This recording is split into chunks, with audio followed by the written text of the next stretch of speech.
struggled with goodbyes. I never could make them last. Facing forever without you, and letting go of our past. And I know that you feel the same, and I know that you're hurting too. The two of us are poison, burning in silence as the world crashes down. Let me grow old without you.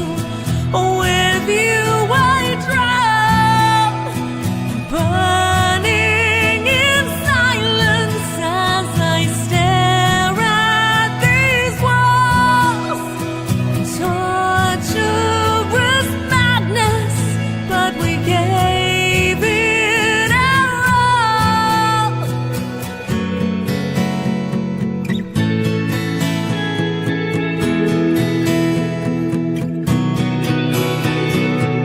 I still remember your heartbeats and your lips on my skin. I sometimes feel like forgetting could be considered a sin, and I want you to feel the same, and I hope that you're hurting too, because you made us poison. Burning in silence as the world crashes down. Let me grow old without you. With you I drown. Burning in silence as I stare at these walls. Torturous madness, but we gave it our all. Just let it fade into the night. We tried so hard and still lost the fight. Another place in another time, my friends. This wouldn't be the end.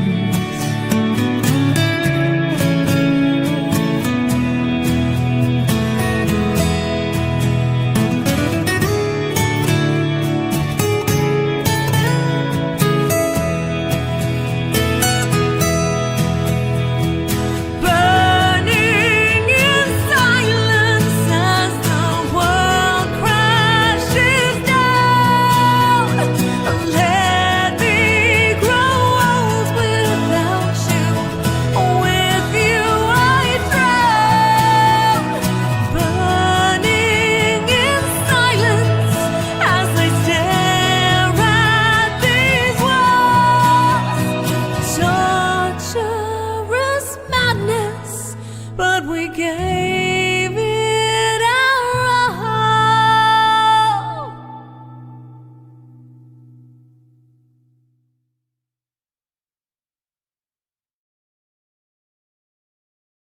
What's going on, everybody? Welcome to the Nonsensical Network and Glick's House of Music, your unofficial backstage pass. Love that song, love that song, love that song. I can't say it enough. And I love that version. Oh my God, I can't get enough of it. But if you're not already, go ahead and check us out, bio.link/Nonsensical Network. All of our links, all of our social media is there. You guys can check out all the shows and see what we're doing and what we got coming up. Don't forget, super chats are available going on. We got that goal set. You guys know the drill. With that, if you want to just drop them, feel free to. Greatly appreciate the support. But enough about us. We're here for a reason tonight. I'm hanging out with somebody cool as hell. An incredible singer, as you guys just heard, songwriter, guitarist. She does a little bit of everything. Not like that, but she's got an insanely powerful voice. The front woman of Evol Walks, Miss Leah Martin Brown. How you doing? Hi. Good. Thank you for having me. and just smiling ear to ear. Appreciate you coming on. Appreciate you taking a little bit of your time. I got to tell you real quick, right off the bat, I really like that song. And then I love the fact that you guys did the acoustic version to that. As I've been listening through your music, because you have an insanely powerful voice, and it's a voice that just from the first second just grabs a hold of you. So I have not been able to get enough. Oh, thank you very much. I really wanted to do an acoustic EP, so that was one of the songs that I really wanted to do another version of. So I'm glad that it's finally out there for people to hear. It seems to be. I don't know if it's just because we've been promoting and whatnot about you coming on the show, but it's everywhere, and I hope that's how it's. You're getting the views and the clicks and the eyes on it that you seem to be getting, because every time I go to my social media, there. Well, that's good news. That means the algorithm likes me at the moment. Yeah, the algorithm is a finicky thing. It is indeed. We unfortunately, as entertainers, are slaves to the algorithm. So, yes. So. I just from doing a little bit of homework. You from Australia originally, and you come all the way to LA some odd years ago. Was it for the music, or was it something else that brought you stateside? I was actually invited for music. So there was an A&R company that discovered my project that I'd had since I was 15 years old. And they wanted to know, we'd been touring Australia and we started playing some of the bigger festivals, and they asked who wrote the music. And I said, I do. I usually co-write it, or I write it on my own. It really just depends. So they said, well, we want you to come over and we want to try something. So they brought me over, and the project that I had, Lily Rouge, wasn't really the vibe. So that's when I created Evol Walks, and I kind of moved forward under that moniker, because I was, I'd had the Lily Rouge thing since I was like 13, 14, and I wanted to be a little bit more adult. Was it always kind of a rock thing for you, or did you do more of the pop, or I don't know really what you would classify your style as? So when I first started writing music, like I've always loved rock and metal. I got a Limp Bizkit album for when I was 10. I was listening to Korn and System of a Down, AC/DC. I was always very into rock, but I started playing guitar at 11, and I started on a nylon string and then went to acoustic, and the teacher that I had was not teaching me pedals or anything like that. So I didn't know how to play that style of music because I hadn't had much exposure to it. So the original music that I would write was kind of it was weird. It was acoustic Celtic influenced pop rock. I wouldn't call it pop. It was more like a folk Celtic songwriter thing. And then when I turned 17 and 18 or even 15, I got with a producer who could kind of finesse things. I was like, oh, I do write rock songs. It's just I've been playing my acoustic guitar and I didn't know about pedals. No one's ever educated me on that. So it went kind of into a gothy, very gothy, weird Evanescence thing. And I experimented with a bit of Rage Against the Machine, and I did a bit of rapping, and then it morphed into just female AC/DC. And now I'm kind of coming full circle into that alternative heavy rock. I'm erring on the side of grunge, but not quite grunge for the new record. Just dabble, just dip your toes in a little bit of everything, do a little bit of everything. I dig it. I like it. No, I love your guys' sound with the band and everything like that. And you've been on my radar for a little while. Sometimes I get gun shy with the bigger acts, and I'm like, worst thing I can say is no. But we were talking a little bit backstage, and you came very heavily recommended. Girls supporting girls. Yeah, and you guys really. I don't know if that's an LA thing. I can't really say that I've seen it much from other areas where I've interviewed artists, but that's really cool. It seems like that you guys out there are really pushing each other and supporting each other. We're all just really good friends, and we all just really like each other. And I would rather be working with people that are my actual friends than people that I don't like. So the artists that you mentioned, Jules and the How, VK, like we've been to each other's houses, we go to each other's birthdays, we play shows together. There's a whole group of us that are just genuinely very good friends as well, and we love to collaborate together and work together. And I don't understand if another way of doing things. Yeah, no, I mean, it is. I gotta agree with you. It is a whole lot easier to work with people you like as opposed to people you don't like. That's Absolutely. That is a very true statement. Yeah, and there's no reason not to like anyone. You know what I mean? Like everyone should, unless something terrible happens. Like I don't really understand the reason not to like someone. You know? Yeah, no, like I said, your guys' scene, just from the little bit that I've got to. I'm clear across the country. I'm out in middle of nowhere, Ohio, surrounded by cornfields. But I've got to experience a little bit of your guys' scene just by having the different ladies on to talk about your guys' music and stuff like that. It seems like you guys have a really, really good community as well. That not only just pushing each other's, girl power or women, women supporting women or anything like that, but in general, the music scene seems to be pretty good out there, independently. Yeah. I believe that. I think I have never felt anything but support from the people in Los Angeles and the community that's there. There definitely is like a strong group of people who we all lift each other up. If we hear there's an opportunity that's going to fit one of our friends, or at least for me, if I hear something that I'm like, oh, my friend would be sick for that. Like I always recommend people. I just love everyone coming up together. And I think it's super important to have that community and to put your friends forward for things, because that's why that's what friends are for, right? Yeah, that's what you got friends for, to share success, and there's plenty of stages. That's for sure. Yeah, there's no shortage of stages. And I've always been a huge fan of independent artists in the local scene. And you guys are really starting to kind of take over the airwaves, whether, Spotify, whatever, social media in general.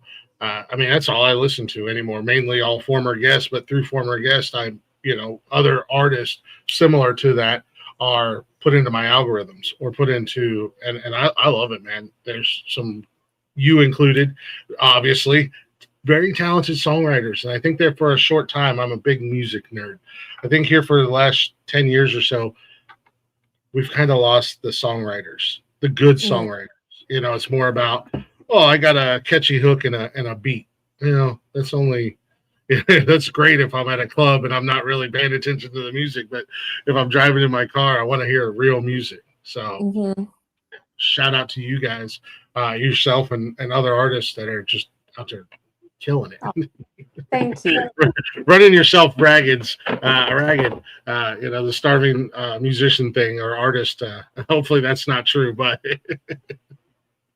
no, I am starving, but it's not because I'm a musician. It's because I haven't had lunch yet. That's a really bad joke, but that's okay. Yeah, we're all friends here. Hey, we're here. I could hear my stomach rumbling, and I am wearing a mic. I'm like, if that comes through, they'll know I'm hungry. I don't hear it, but that'll be a first if it comes through on the audio when I upload it. Yeah. And unfortunately, I'm not smart enough to know how to edit that out. So we'll just pretend like it's like construction going on outside or something. Love it. And for you, speaking of the songwriting, for you, where does your songwriting come from? Honestly, it comes from real world experience. So all of my songs relate to an experience that I've been through or a person. Most of my songs I could attach a name to. It's all very personal of things I've been through or how I'm feeling in the time. That's mostly where I get my inspiration from. You ever catch any flack for that if somebody hears a song and they're like, hey, wait a minute. I definitely, there are some that are a little more obvious, but I I think the people who have figured it out I'm about to throw some absolutely massive shade right now, but the people who have figured it out are so narcissistic anyway that I don't really care. So they deserve it, is what you're saying. Yeah, I mean, look, I don't really. I think if anyone's lent an ear to any of my songs, I don't have like a love song. I don't have anything that's like a positive experience. So it's obviously it's from my perspective. So there's two sides to every story. But yeah, I feel like if you're listening to my songs and trying to figure out if they're about you, like, I'm sorry, man. Like, you probably know that you did something. Yeah, exactly. Yeah, like you know you did something. So like, yeah, you deserve it at this point. I was at oh, I'm probably going to make myself look like an idiot. I think it was Carly Simon back in the day had a song. It was. Yeah, You're So Vain. Yeah, that's every time I've been asked by one person in particular.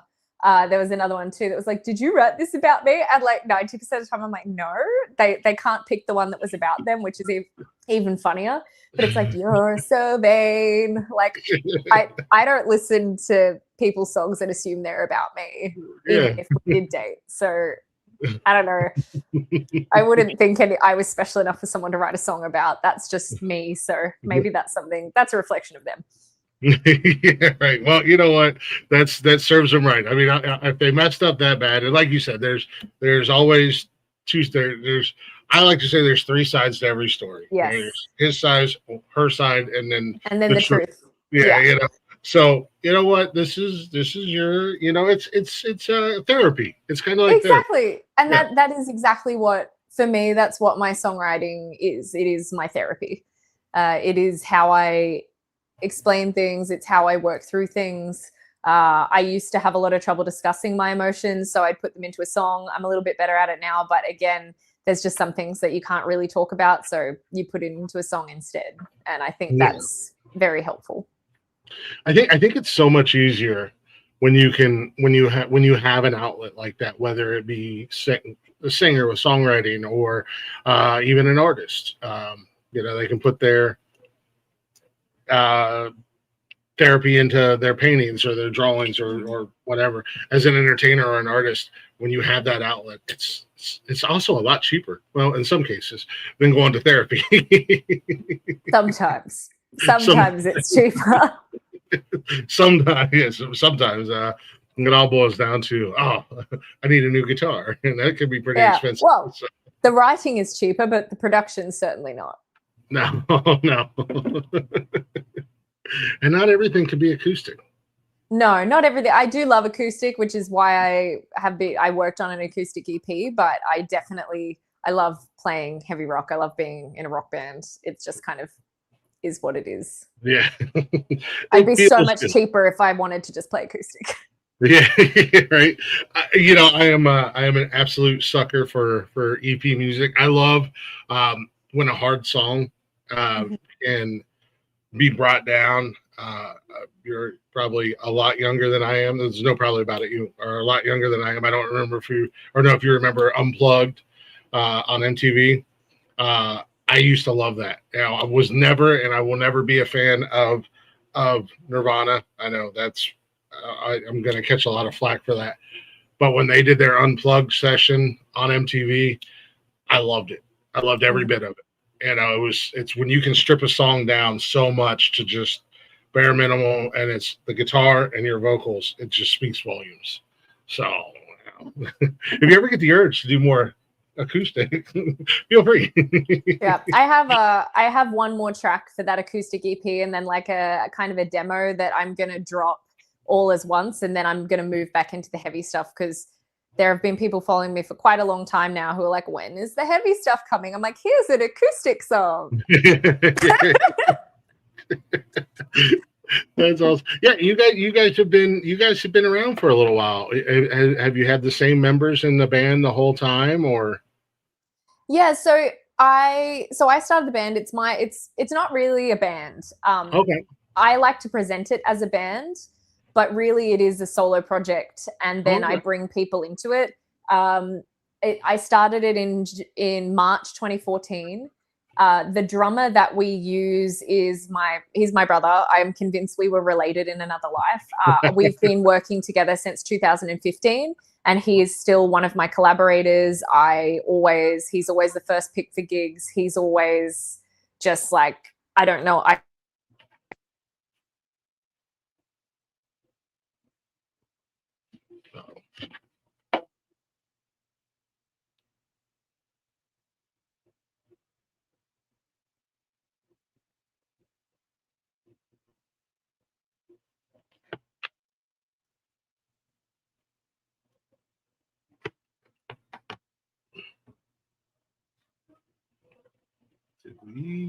All right, chat, you're gonna tell me out. I think I froze up, or we just completely locked up. I don't know what happened. Okay, we lost Leah. Okay, we'll get her back. Don't worry, we'll get her back. I didn't know if that was on my end or if that was something else.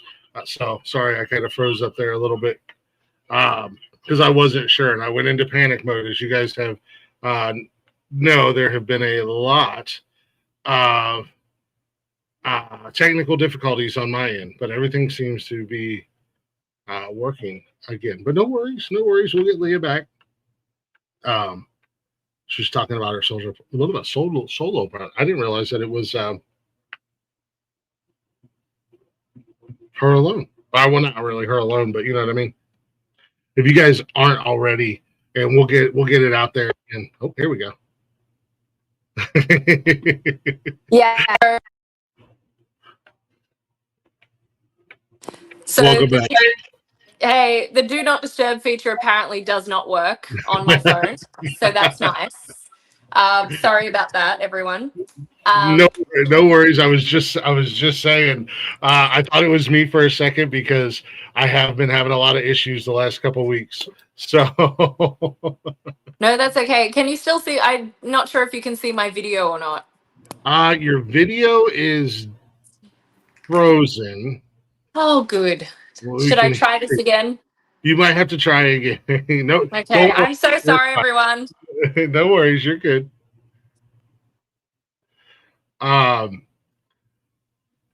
Dead Noise Media, yes, supporting the homies is always the best. Absolutely, 100%. Gotta love technical difficulties. I know technology is so much fun. Here, let me do this and do that. There we go. We got it. Okay, good. Fantastic. I'm sorry about that. So where was I? Yes, band members. So yeah, Jimmy Lee is the band member. He's our drummer. He's who I've been working with forever. I did work with the same people for the longest time, but they're all fabulous musicians. So they're now off touring the world. One of them is the guitarist in Godsmack. Another one is the guitarist in The Pretty Reckless. Another is the bass player for Jerry Cantrell and occasionally Corey Taylor. So if they're available, they will still come and play with me, but I've been looking for new players, and at the moment I've just added 2 more permanent members to the band. One's name is Aidan Thorne, and he's on bass. He's a killer guitarist, but he's on bass for us at the moment. Another is Chris Borrell. He has been on tour recently in Europe with the Raptor Dolls. He's an incredible guitarist, and he was recommended to me by my old guitarist, Sam Bam. So he's just great. And then I work with Patrick Windsor, who's on the other guitar. He's not a permanent member. He's so busy. He comes in when he can, but he's also the person who produced the acoustic EP. And I do work with him on songwriting occasionally. Like we write music together, and we're also doing we're producing a track to be released with Evol Walks over the next few months. Oh, so that's kind of the lineup. So I had I don't know if it's a good thing or not. I guess it's a good thing, but I've sort of started to go viral on Facebook, which is like nice in one way because people are discovering the music, but it's not nice in the other way because people on Facebook are savage.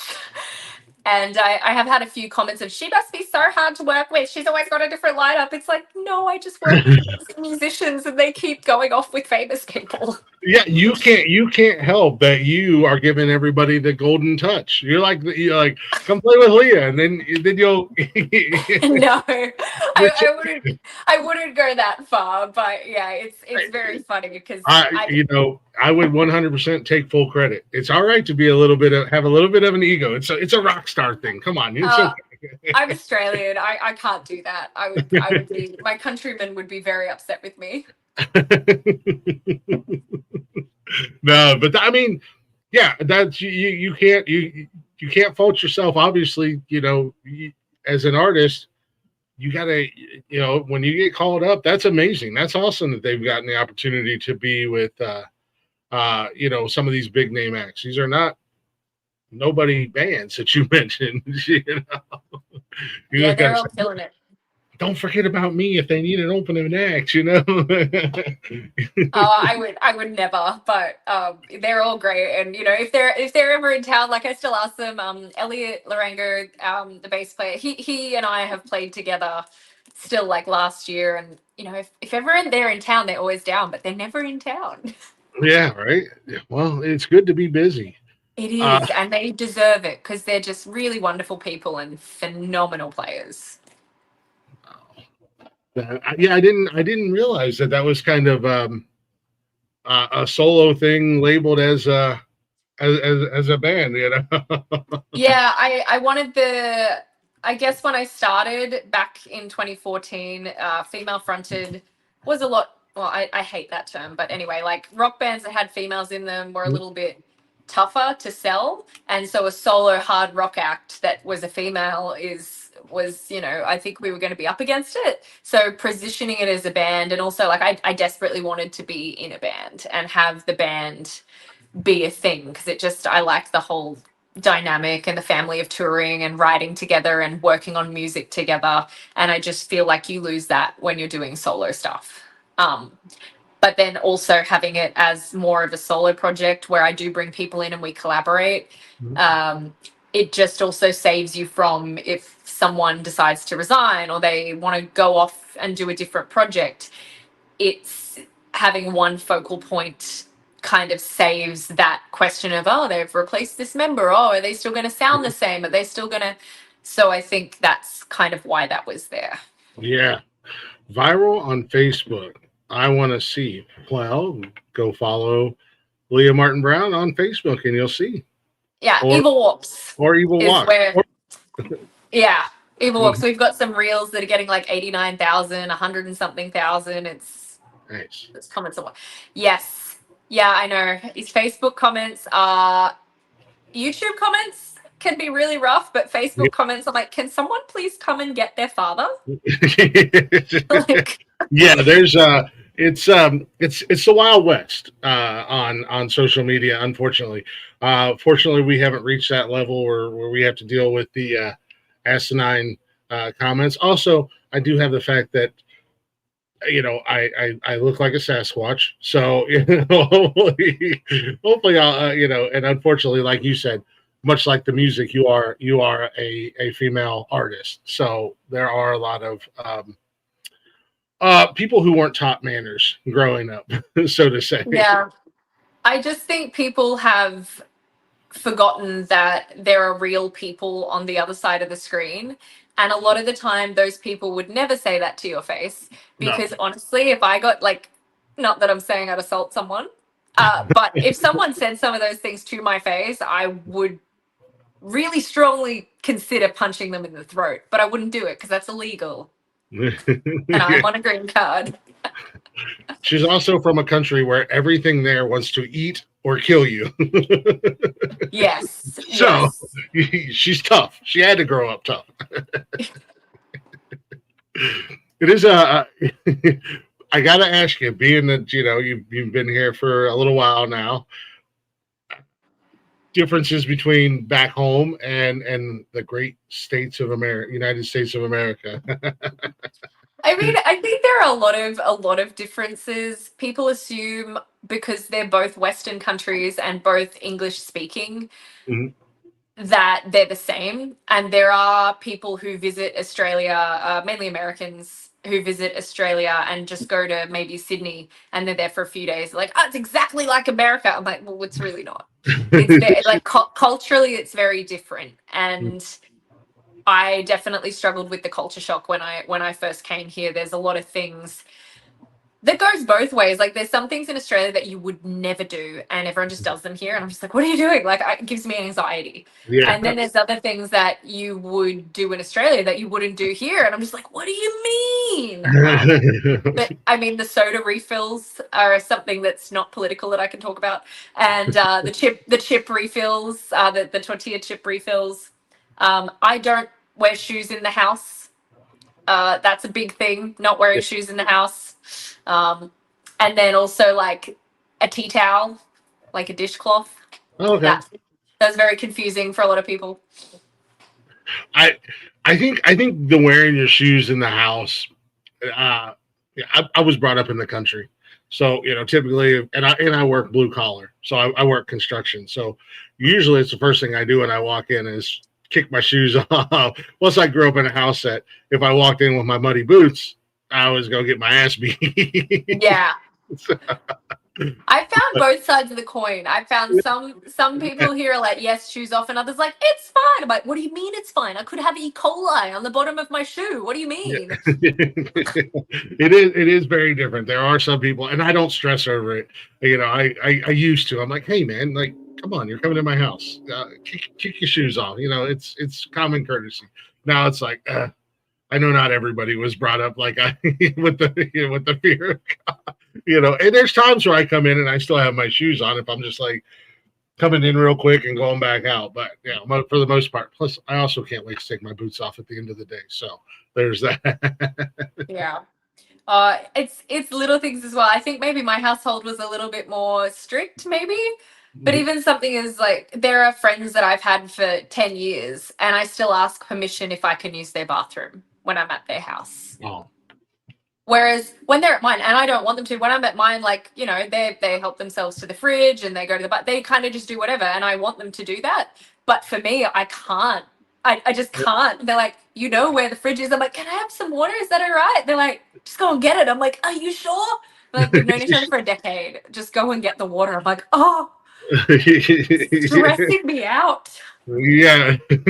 Yeah, that's definitely something that's I think most of my friends, most family, I mean, you walk in and hanging out. If you want something, don't ask me. You know where it's at. Don't if you ask me, no, you can't have it. You know better. Just go. It's called being polite. A civil yes. Fair. Yeah, but sometimes with friends, like you said, if you've known them for a long time, you don't have to. That politeness can kind of. You don't have to be a dick, but you don't have to be super polite about it. No, yeah, that's.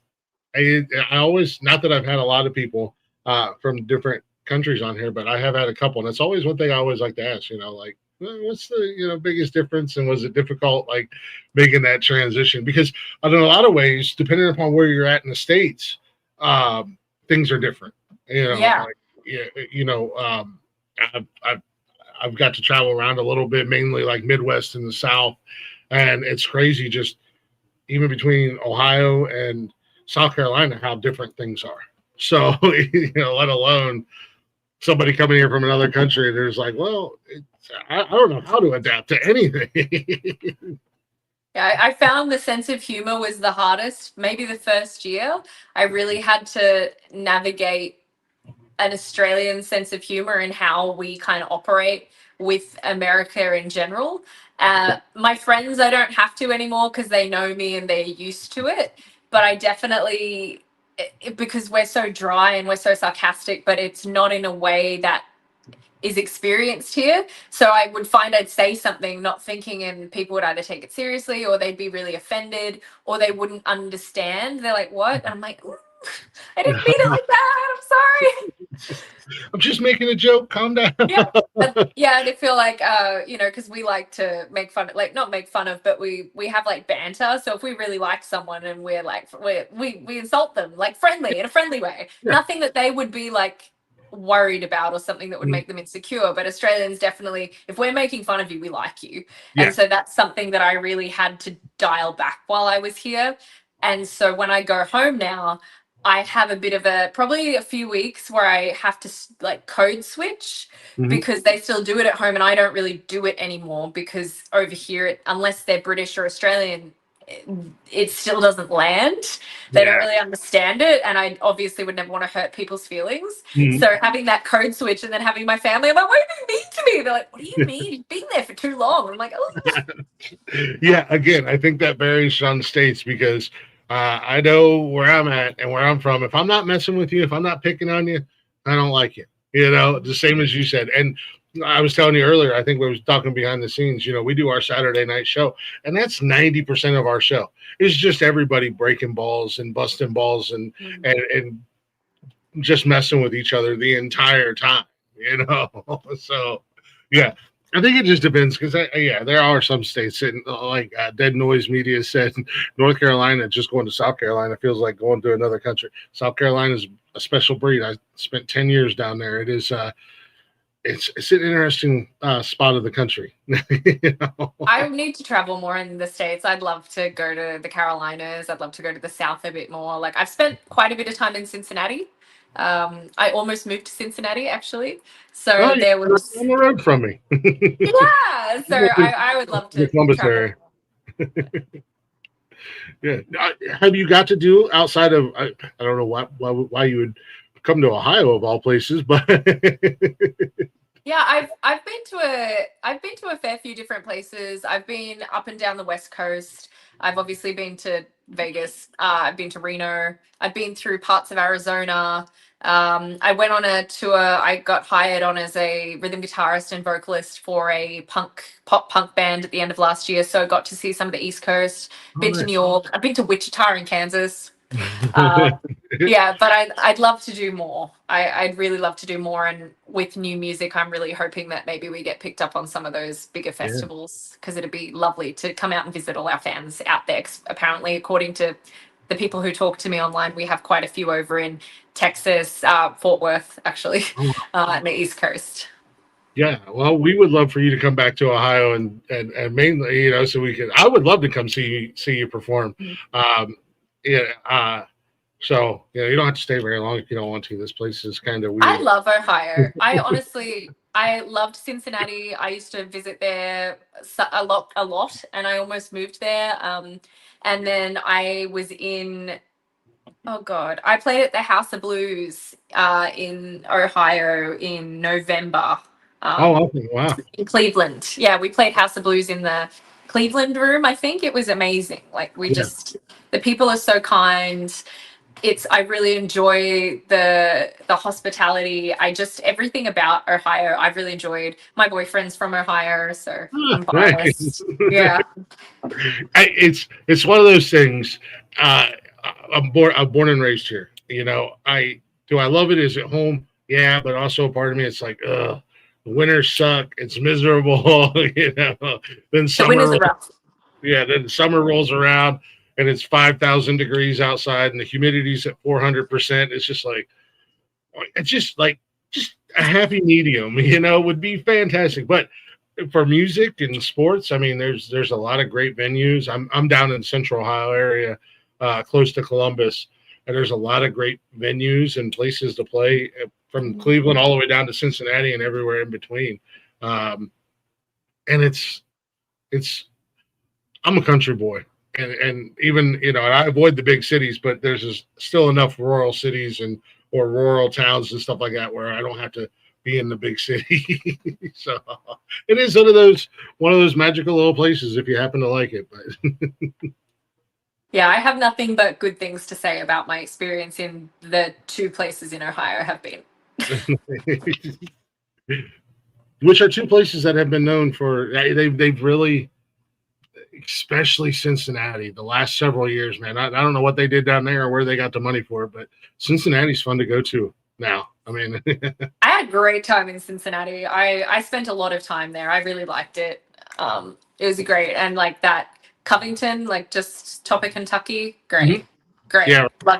Love every experience I've had in Kentucky. I've had a great time, whether it was Covington or also oh my God, I went somewhere else in Kentucky and everyone's like, how did you end up there? And I was like, I don't know. It happens. Knoxville. No, Tennessee. Tennessee, Knoxville. I don't know. Somewhere that there was a water polo game and a university. It could have been Knoxville. That's where the University of Tennessee is. Yeah, not Kentucky. Yeah. Yeah, I got a bit confused there. I was like, hang on a minute. I remember everyone staring at me because I had an Australian accent and I was in a Walmart and I had red hair and they're like, what is this? What? Who are you? You definitely stuck out a little bit. I did. I definitely did. It was a very, like, the town was quite small. So I think everyone was like, what is this? Where are you from? What is happening right now? Yeah, where are you from? Somewhere down south? A lot of fantastic bands and artists have come from Ohio. Yeah, man. Dead Noise, a lot of them have. Unfortunately, Ohio artists and musicians don't give me no love. I'm in your backyard. But that's okay, because a lot of really kick-ass people do from other places. So also, hello, Dead Noise Media. I really appreciate you being in here and watching this. I saw your name pop up earlier, but we were in the middle of the talking. But thanks for jumping in. It's really nice to see your name. You see, as I told you, it's all right if we go off on tangents. It happens. It's a great thing. I don't run a very strict ship here. But no, I'm glad you got to experience Ohio, and I'm glad that you liked it, and you apparently liked it so much you stole one of our own. Yeah, I mean, he was here. I had no idea he was from Ohio. This is not on me. He was already here. He ran away. Yeah, he ran away. I want to drag him back, so there you go. Even better. Now winter's too cold. Yeah, good luck getting them back. I came back home kicking and screaming. I loved living down in South Carolina. It was great. And I lived on the coast, so I was like, got everything I need here. It's warm all year round. The beach is right there. So, have you kind of made it sound like you've got to do quite a little bit of touring and stuff like that? Yes, there's a fair bit of touring in my history. Evol walks. Oh, well, Lily Rouge, my first project, toured all around Australia. The only place we didn't get to was Western Australia, Tasmania, and then Northern Territory. But we went everywhere else, and that was incredible. Evol Walks has done Australia, Pacific Northwest, like West Coast USA, and then parts of Europe. We haven't toured for quite some time, though. I went on a bit of a hiatus while I focused on some solo work that I did. And then recently I do occasionally do session work. So this pop punk band called Crooked Teeth reached out to me and asked if I would come on to do a tour supporting a band called Girlfriends with them in November last year. So for November we did West Coast, then we went over to the East and just had a great time. Nice. Do you enjoy the touring aspect of it? If I could live on the road, I would. I love touring. I love touring. I love playing shows every night. I love seeing all the people, interacting with everyone. That's part of the reason why I write music. It's because I want to play it for people and meet the people who connect with it and then connect with them on that level. Because I think there is an intimacy in playing music for people and having them look at you and understand the music and sing the lyrics back at you. It's like a whole thing. It's a whole big thing. So I got to ask, because I always ask this question, what is your, and I have a kind of an idea, but what is your stage presence like for you on stage? Well, it does depend if I'm doing an acoustic show or if I do a band show, because obviously I have to dial it back. But I definitely feel I'm very engrossed in the music. So I move with the music. I've been told it's very high energy and it is very kind of powerful, I believe. I do spend a lot of time sprinting on a treadmill to make sure that I have the cardio capacity to be able to do all of the things on stage I want to do and still hit the notes that I'm hitting. So I do the Pink and the Miley Cyrus trick where they run on the treadmill and they sing. Yeah. Cardio is very important, not only for the zombie apocalypse, but for constantly touring. Absolutely. Just any kind of, even if you're standing still, like in an acoustic performance, just having that breath control and having that lung capacity really does help. I assumed as much, just some of the music and some of the videos and I think as a fan, you know, something we talk about a lot on this show is that's part of the show. You know, you go and you already know all the songs. You've listened to them a million times. Now you want to go for that experience and that, and you don't want somebody, again, unless you're doing acoustic, because it kind of comes with the territory. But if you're coming to see a rock show or any type of show, you want to see the artist having fun and singing around, you know, running around. And who cares if you miss a couple notes or, you know, whatever, or your voice cracks. Because if I wanted to hear perfection, I'd go listen to the albums or listen to it on Spotify or, you know, whatever the case may be. So I love that when a musician's like, yeah, I'm all over the place. You know? Yeah, I'm definitely all over the place, and I'm definitely very sweaty afterwards. There's nothing wrong with that. Oh, there he is. Wally with his world famous question. Who is your biggest music influences? Artists that you looked up to and whatnot? So I think it really does vary. I have artists that are my favorite to listen to, and then I have ones that I really kind of pay attention to when writing music. So originally there was a lot of AC/DC, specifically the Bon Scott era.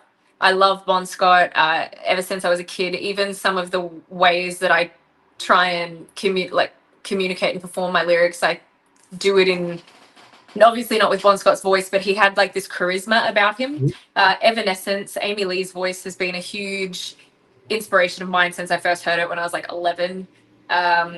We have been compared to bands like Hailstorm and Lizzie Hale. When I first started, I hadn't listened to them. I hadn't really heard them. It's only been in the last maybe seven to, or maybe 8 years that I started to really get into Hailstorm, because I just hadn't heard them before. If I'd have heard them before, I would have been. But ever since I heard them, I was like, oh my God, Lizzie Hale's amazing. So definitely seeing how she incorporates like such strong belting melodies and makes them work within these really riffy guitars. I love the Pretty Reckless. I love the darkness and the grit that's there. But then there's also bands like Monster Magnet. I love Monster Magnet so much.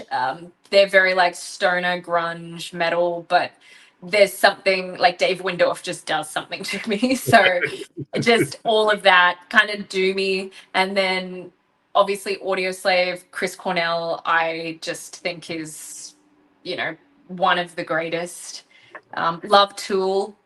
I don't know if I necessarily incorporate their music, like their musical style, into what we do, because we're not that. I mean, my guys could play technical stuff like that, but I am not that technical of a writer when it comes to that. I focus more on the melodies that they use and the way that they word their lyrics. So even if it's a straight 4 on the floor rock song, I try and think of how Maynard might work his lyrics or work his melodies into that, and how he would make it more interesting or more, you know, kind of creepy. And where is that? There's always that middle melody that sometimes other people don't find, that he just, you're like, oh my God, how did you think of that? So I really study that and Pussifer when I'm trying to find something different but still makes sense and is still catchy. I don't even know where to go with that. That is a lot of different styles and techniques. And I will say, you mentioned Chris Cornell in there, and man, gone way too damn soon. Yeah. A lot of amazing artists in there in that group. Izzy Hale's another one of them, but I loved Chris Cornell and everything he did. You know, all the different bands and stuff like that. It was such a unique and different sound, you know. Yes. So I definitely, yeah, I like how, you know, you hear a lot of artists, they kind of steer down like one avenue. Maybe you got a couple little branch offs, but you're just kind of all over the place. I am. I didn't even mention AFI or Alice in Chains, but they're in there too. Yeah. Uh, Monster Magnet is a band that I have not heard in a long time. I am such a fangirl. I love Monster Magnet. I remember listening to them in high school. Oh. Look to Your Orb for the Warning is just every time that riff comes on, I'm just like, oh my God! Like, I just lose it. That song in particular, which is so funny because it's, I don't think it was the radio hit because they had like Hotel or whatever, come on down to the hotel. And then they had Space Lord. But yeah, Look to Your Orb for the Warning is just, for me, that's the shit right there. Like, just like mainline that shit for me. I think they came out. I think I was in high school when they came out, and I was just like that Space Lord song, and I was just like, who and what in the world is this? Like where the hell did these guys come from? And speaking of Alice in Chains, you did an amazing cover of Man in the Box. Thank you. I seen that when I was scrolling through your music, and I'm like, I just seen Man in the Box, and I was like, no way. And I was like, let me go ahead and click that button. That was awesome. You did a killer cover of that song. And like, thank you. I say it a lot when artists, especially like independent and up and coming artists, choose a cover. There are some songs that, man, you really got to bring it, and you got to have a big old pair of brass ones to cover, and you killed it. That was great. Yeah. Thank you so much. Yeah, I love Alice in Chains, and I did that song when I was living in Sweden over the pandemic, and I love all of Alice in Chains' catalog, but that one in particular at the time was really like doing something to me, and I was like, man, I really wanted to do it, and I wanted to do it right. Yeah. Is there a song that means more to you than fans might realize? Ed, I'm going to Ed. Hello, Ed. So yeah, there is actually. Oh, thank you, Archangel. Yeah, so I think online maybe I've probably said this, but Surrender is a song that means a lot to me. That song in particular, like I love all my songs and they're all my babies, but Surrender in particular was a very, very special song to me. I co-wrote it with Jake Pitts from Black Veil Brides. He did the instrumentals, and then I did the top lining. And that song is just, when we first wrote it, I loved everything about it, and it was such a challenge. I don't know why I wrote it in the key that I wrote it in. I am very upset with myself because when we released the EP that it was on, it was the beginning of 2019. TikTok didn't really, I mean, it existed, but it wasn't what it is now. We didn't have, like, there was a higher barrier to entry to promoting songs. We didn't have the tools that we have now. So if it didn't have a music video and it didn't get picked up like as a single, it kind of got lost. And it always really upset me that happened, because that song has a really deep message. If you listen to the lyrics, it's quite dark. And so when I started up Evol Walks' TikTok in November of last year, because before then I was like, no, I really pushed that song, and it's kind of finally people are starting to hear it, and I hope that they enjoy it as much as I do, because yeah, that one. But now I have to do it live all the time, and I'm like, fuck, it's so high. Why do I do that? I think that's the one. I think that's the one that I actually picked in the show tonight with. Yes, and that is the next acoustic version I have. But in the acoustic version, I took it down 2 steps. No, wow, nice. So I was like, I can't do this. It's an F sharp above the stave. I can't do it. Well, and the great thing about it is, you can always re-record it, remaster it. You can always get it where you want it to be at, and now we do have, so Rocky, I see your comment. I'm going to get to it here in just a second. she brought up the social media thing. It's a necessary evil, as I like to call it. What are your feelings with the social media monster that we have to play? I have two minds about it, and one of them is the artist's mind, and one of them is, well, I have three minds actually. I have three. So there's the artist, there is the personal, and then there is the business, right?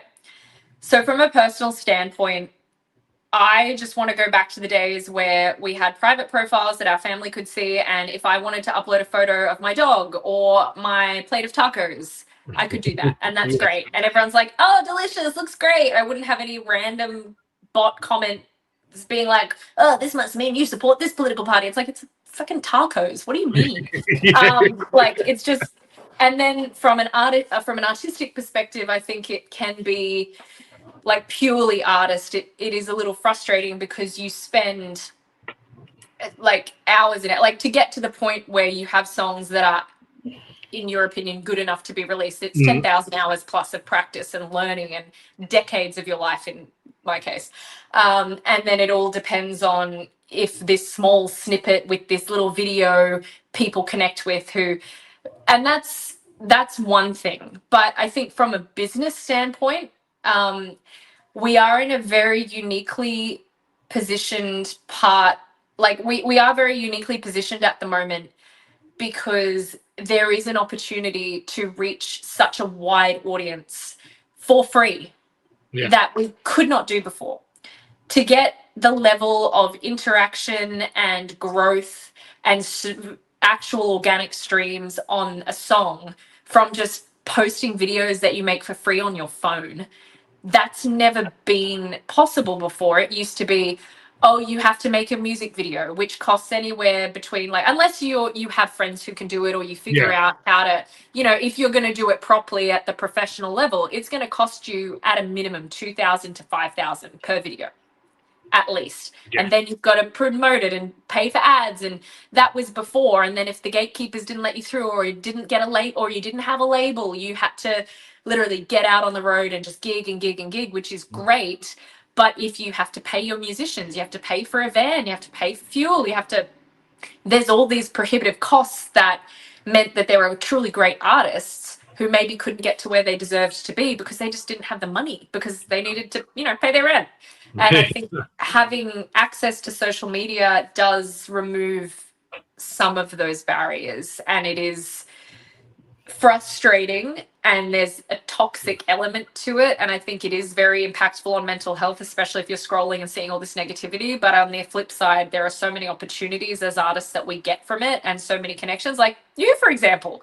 I wouldn't be here if it wasn't for social media. Like I wouldn't have a bunch of these beautiful people that I now call like online friends or fans if I hadn't posted my silly little song. So that's my 3 points of view, which is way longer than you asked for, and I'm sorry. I'm just a guy that turned the show on. This is your show. It's all about you. That's what I tell my guests. It's all about you. I had to learn that lesson real quick, especially with our dear friend Jules, who just takes over. And God love her, because she does. She just, like I said, she just kicks the door down and she owns the place. So I had to remember. The show's not about me. I just make it all happen. It's all about you guys. But no, I like that point of view, because outside of doing, if you have a day job and then your music career as well, social media in a way almost becomes a third job. In any form of entertainment that you're doing, whether it's music or comedy or movies and television, or even something as simple as this. Hell, I thought this was going to be a piece of cake. No, there's a lot of work in podcasting.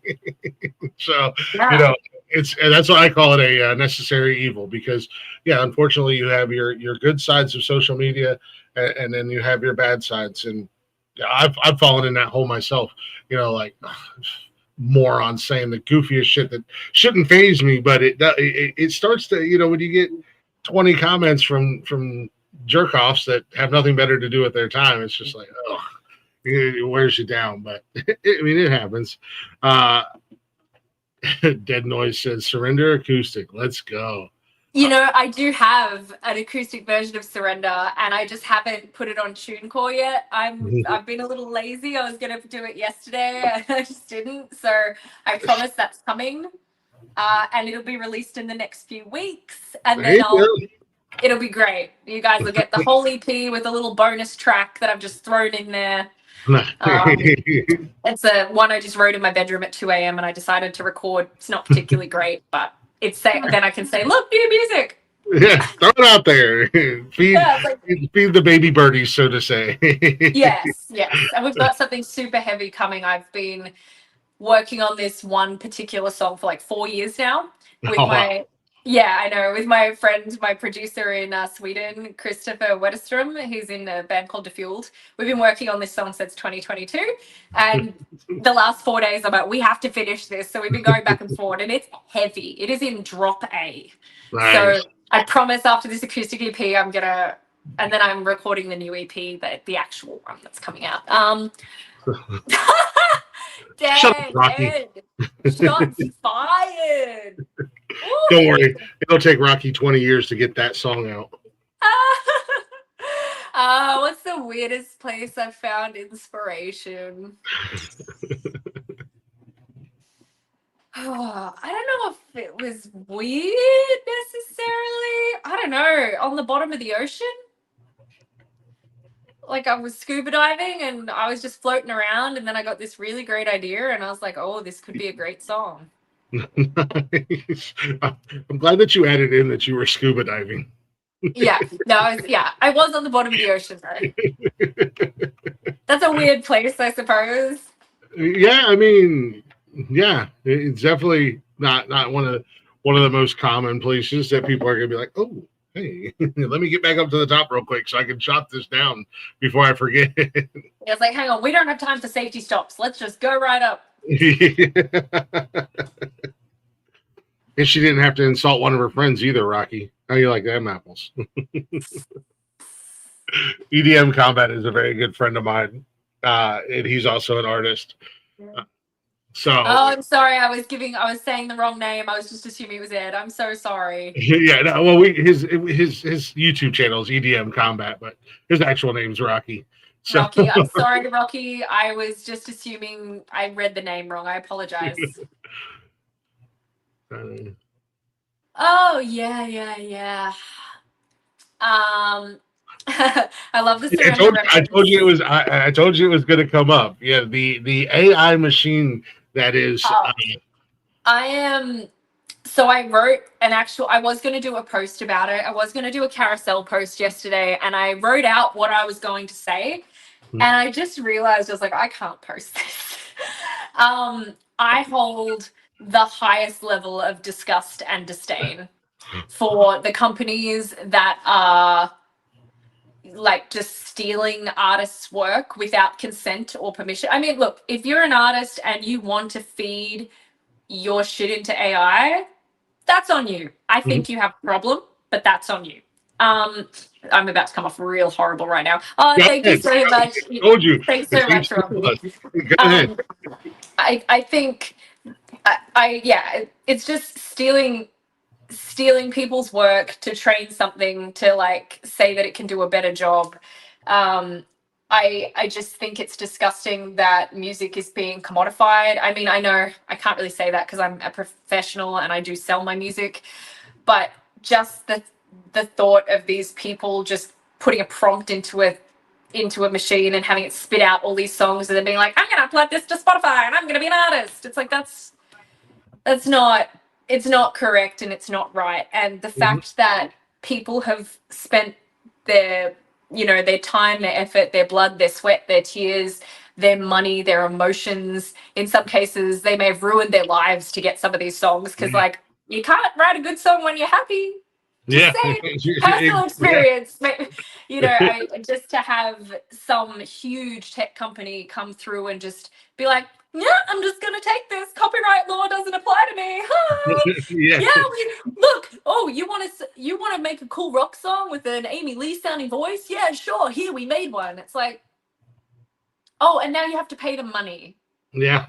Now you have to pay the money on the work that you. Yeah. It's a whole thing. I'm rambling, but I'm so No, angry. you're 24 okay. of my songs have been used, but I'm really upset. Oh, that's insane.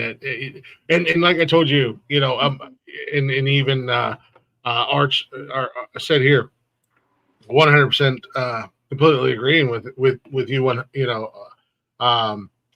and Dead Noise, the AI. I'm a guy that hosts a music show that's all about independent artists and local artists. I have to really pay attention because, whether it's myself or a friend or even my girlfriend has, we hear a song and it's like, hell yeah, I like this song. And then it's like, let me look I've almost been duped a couple times myself because it's just like, what the hell? And then you look at their Spotify and they've got 30 songs on there and they're getting like 100,000 downloads or listens or whatever a month. And it's just like, yeah, but they didn't do anything. We use it as a toy here on the network, and that's all it is for us. It's just a toy to, like I said, we write songs about each other. Different people who are regulars in our chat or come up with us on Saturday nights. We use it as a goof, but we're also not trying to make any money off of it. Yeah, but as a music fan, it just really bothers me.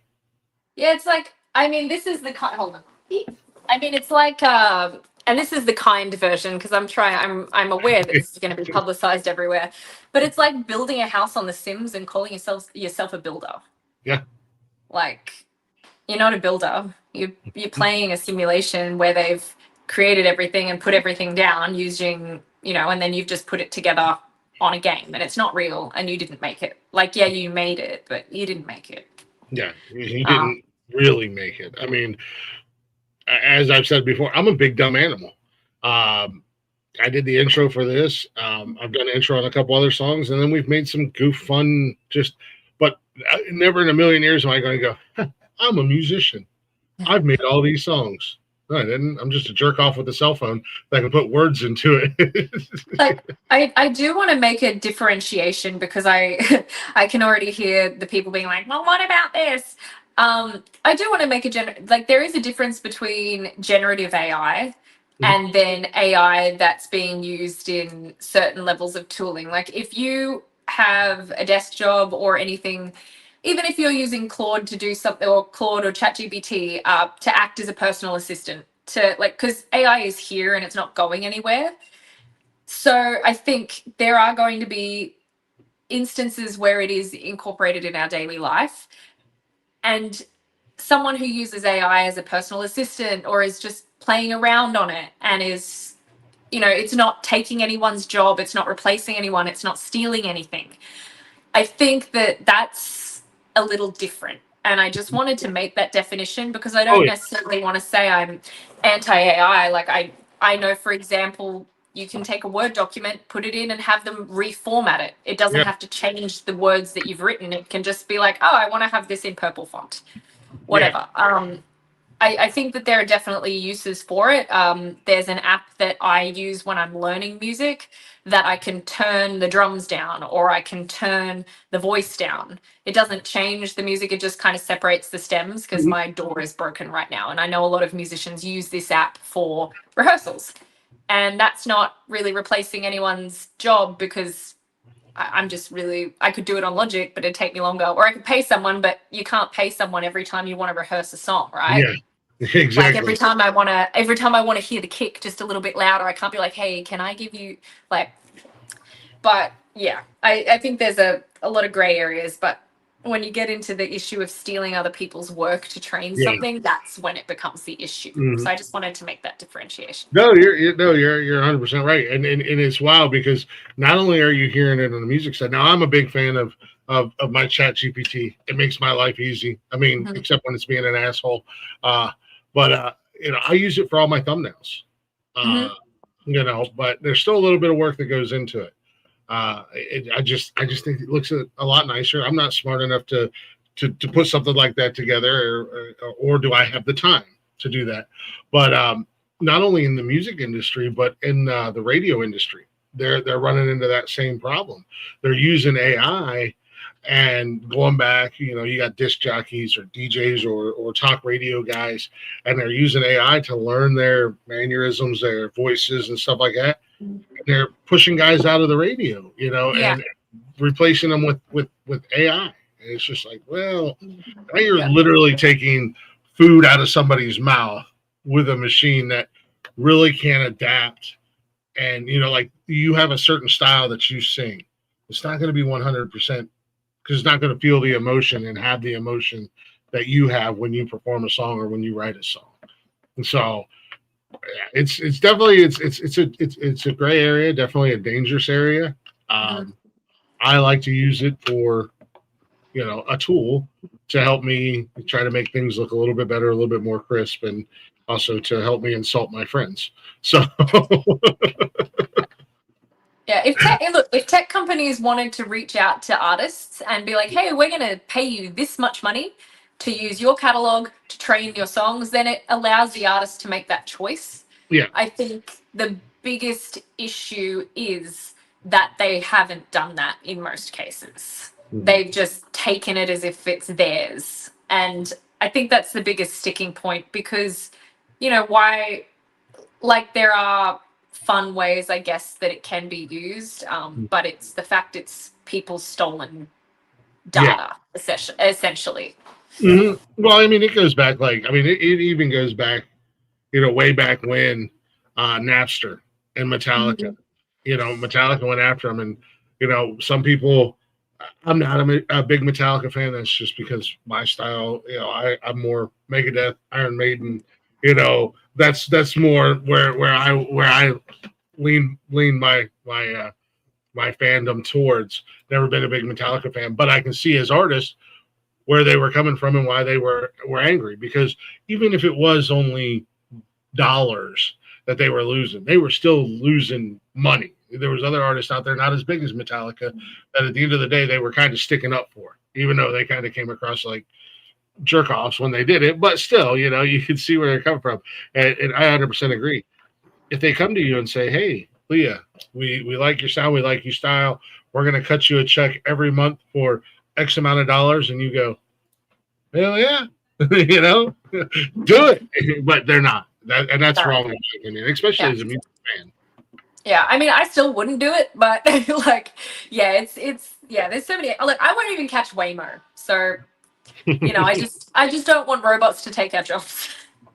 If you all want to know what's going to happen when AI takes over, go watch the Terminator movie franchise. Oh yeah, I've always been nice, and anytime I have used ChatGPT, I have always said thank you. So just want to say, I have cursed my ChatGPT out more times than I can count. Oh, you're the first to go. You're going to be the first to go. Also, borderline cursed me out. So I am not worried about the robots. I have seen the movies. I know how to defend myself. I am ready. Robots, zombies, whatever it is, let's go. This guy is ready. Yes. What do I hope people feel when they hear my music? Honestly, I don't have a specific feeling that I hope people have. I hope that they feel a connection to it. I hope that it makes them, whatever they're going through at the time, like if you're going through something at the time, for example, I hope that my music kind of gives a voice and makes you feel comforted. I hope that people feel inspired and energized, but then there are certain songs that are sad, and like, not that I want you to be sad, but if you were listening to, say, the acoustic version of Burning in Silence, I would hope that you connected with that and it made you feel maybe a little melancholic. I just would hope that you have a connection to it so that you were able to feel anything at all, really. Well, the music's for the soul. Laughter is the best medicine, and music's for your soul. So, I mean, as a music fan, I mean, it's weird. I'm weird. There's sometimes where I'm like in a low and I'm in a funk and just feeling like shit, and it's the heavier stuff that will really kind of get me out of it. And then there's times where I'm like riding the high, but I gotta slow it down. But it's all, that's a great thing about music is you find the songs, you find the artists that you really enjoy and that you can relate to being a fan, and you can, it's there for the good times, the bad times, and everything in between. So it is. Yeah, it's. I feel like music's just the one constant thing in life. Yeah, absolutely.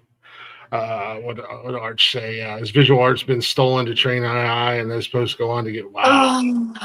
That's awful. I'm so sorry.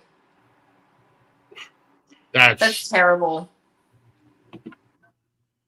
Photography, super integrated into software, but it's a big problem when people take raw. I was actually just having that conversation with an artist not too long ago. There's a local shop down here, and it's all local artists and photographers and stuff like that. And they said that they have to really crack down and investigate photography now, because it looks so real. They don't know, and they don't want to put up an AI generated picture in their shop and sell it $200-$300 when literally somebody just went on their phone or whatever, was like, oh, I want an ocean view with the sunset and lightning and da da da da, and then it prints out this picture, and it's just like, yeah, man, it's be prepared, ladies and gentlemen. If you have friends like me, become very close to them, because we know how to take care of the AI and the robots. No, I think you've had the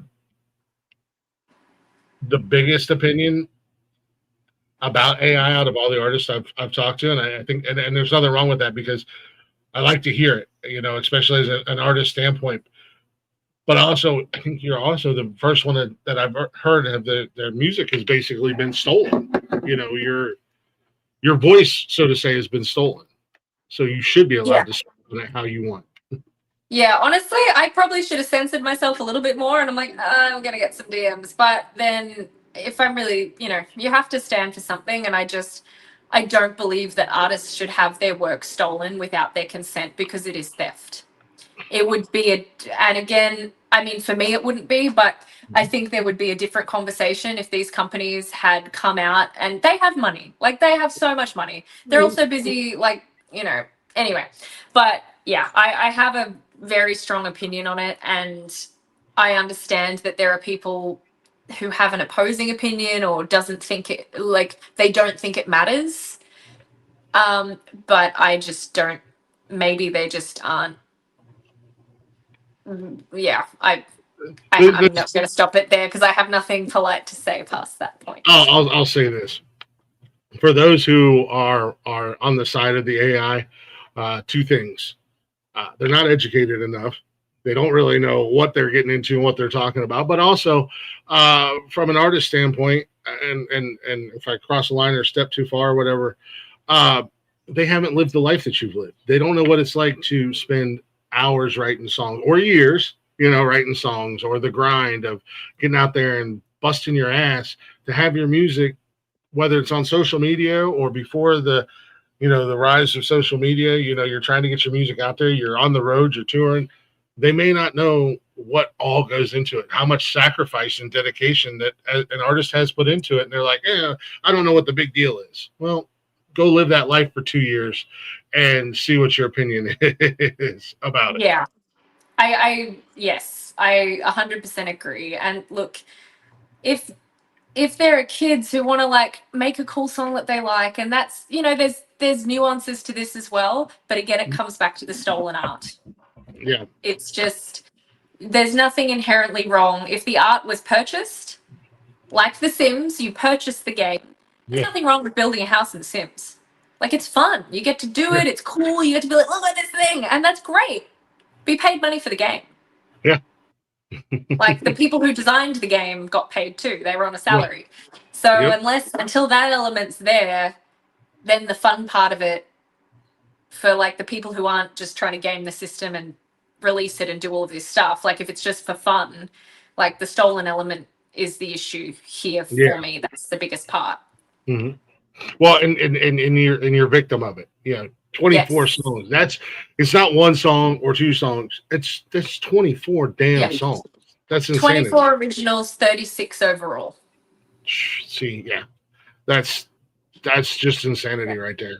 Including live performances. They pulled some live performances of me covering songs, which means that they're training on not just a recorded voice, but a live version of a voice, which is terrifying. Yeah, it's just wild to me that there's not anything out there to protect you guys, because like I played your song at the beginning of the show. I'm going to play another one of your songs at the end of the show. Before I have this episode downloaded, I'm going to get a thing from YouTube and Facebook telling me that we can't monetize because of this or that, or it's not a strike, but it's a copyright, which leads me to, it's cool if we keep playing your music down the road, right? Here on the network. Absolutely. I'd love that. I want as many people as possible to hear my music. I really do. And like, we're artists. We just want people to hear our music. Yeah, so suck it, YouTube. Yeah, YouTube. Please let Glick play the music for Evil Walks or Leah Brown or whoever, Lily Rouge, whatever he wants to do. I give full consent. No, but yeah, I think it's wild that they can do that, and there's no repercussions or nothing. They're just like, we're gonna go ahead and take it. And there's sucks to be you. Yeah, I hope that changes in the future, and there's guardrails and better things are put around it. But yeah, I unfortunately do. Well, not unfortunately. I have a very strong opinion on it, and maybe I've said too much. But I'm feeling particularly raw because I only found out 24 hours ago about the song. So. Oh wow! So it's still fresh. The wound's still fresh. Where does the line "floating down with me" come from in Surrender? It's currently my posted played song of the month, by the way. Okay, I love that. That makes me so happy. Thank you so much. I'm so glad that you enjoy the song. So Surrender, that line fit into what I was talking about, but it was inspired. I was reading a lot of Stephen King at the time. So We All Float Down Here is this reference to It by Stephen King, and You Could Be Floating Down With Me is another like call out to that line, being like, you could be down here, because the song itself is kind of about mutual destruction.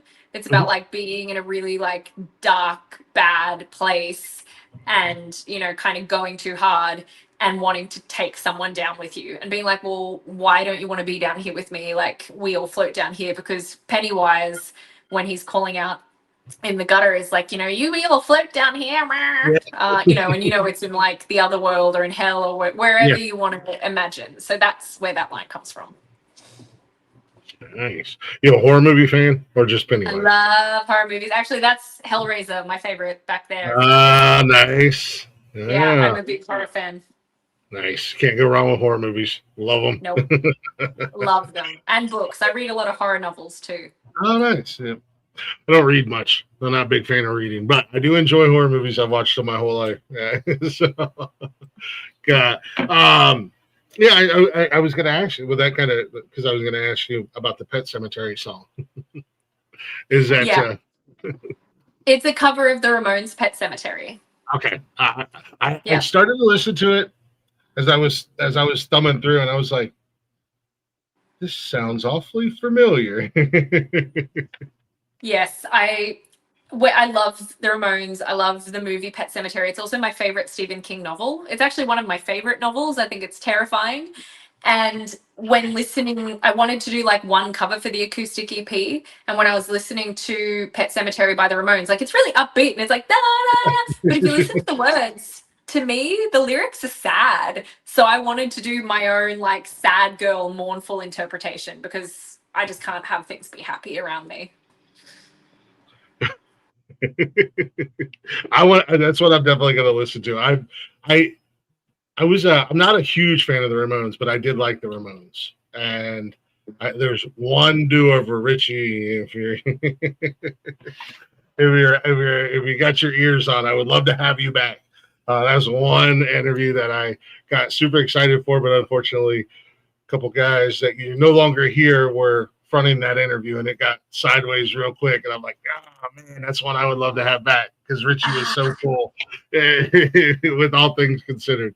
But yeah, that's one I'm definitely going to check out. Like I said, I started to listen to it today when I was thumbing through trying to decide which song, and I was like, nope, I can't have another song that I can't decide what I want to play tonight. Yeah, it's definitely one to like listen to with like the mood lighting on and like lighting a candle. Nice. Horror, is that what you're referring to? Dead noise, horror being the best genre out there? I agree. Plus, it's one of the only genres of movies out there that has a lot of subgenres. All the different slasher and gore and monsters and even horror comedies that are out there. So, whatever you're in the mood for, you can find it in the horror category. Completely realizes the song for me. So, I'm glad that can contextualize the song. Maybe when you listen, you can hear that. Backrooms was great. I really enjoyed Backrooms. VHS is great too. Love all of that. The VHS franchise was an unexpected good franchise. I threw that on when the first one came out. I threw it on one night. I was like, I'm just gonna throw this on and fall asleep. Yeah, that didn't happen. It was a good one. It was really good. My son actually he was real. I didn't know much about Backrooms, but he was all into it. He's almost 13, and he was all into the YouTube and the lore and everything behind it. So when the movie he was like, Dad, we got to go see this movie. I was like, all right, I don't know anything about it. But that movie had me fucked up. I'm still like, I'm just kind of like, I need to know like what's happening. Yeah, it was there were parts that I was like, wow, this is unsettling. And I know the lore and I know stuff about it, but I was like, damn, Obsession. I watched Obsession. It was like back to back. Obsession the first night and Backrooms the second. Nice. Is Obsession good? I'm on the fence. Obsession. I loved Obsession. Like I did not expect that. I'm on the fence. I want to see it. Now they're talking about releasing it onto streaming with the uncut version, and I'm like, oh god. Oh, I don't know how they could get any more uncut, but okay. But it was great. And also they gave a shout out to like, I used to live in Burbank, and there's this like really cool like esoteric store called the Green Man, and that's where they get the One Wish Willow from. I was like, oh my god, because I know they're so cool. Yeah, all I do is watch horror movies too. I watch so many of them, that and like crime thrillers. I don't know if your mic is battery operated and it might be dying, or you're getting kind of. I don't have a mic on anymore. Oh, you don't have a mic on anymore? Okay, maybe you were just getting a little bit of a robot effect, but I think it went away. Oh yeah, no, I was hearing that too. I'm wondering if it was like the connection. No, my mic died. I took it off. Oh no! See, yeah, okay. So no worries. It's good now. Footage movies back. See, like I said, you never know where we're going to go with the conversation. We love found footage movies here in this house. So we're all about them. Ooh.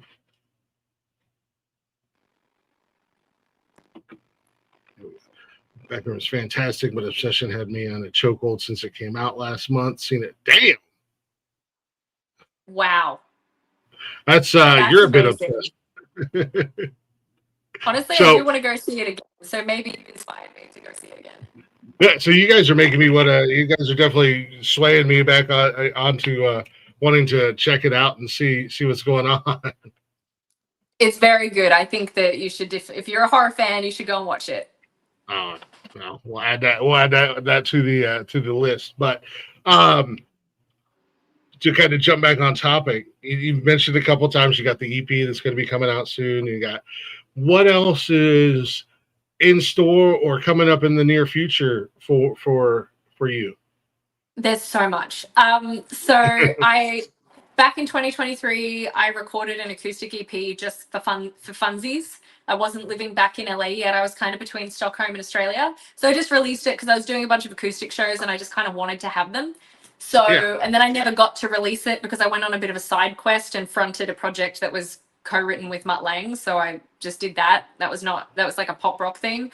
And so that has kind of come to an end. That album was really fun and I really enjoyed that. But Now I'm back on my bullshit with Evil Walks.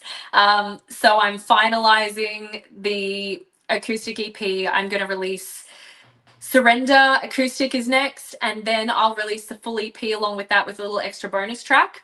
I then have another super heavy song.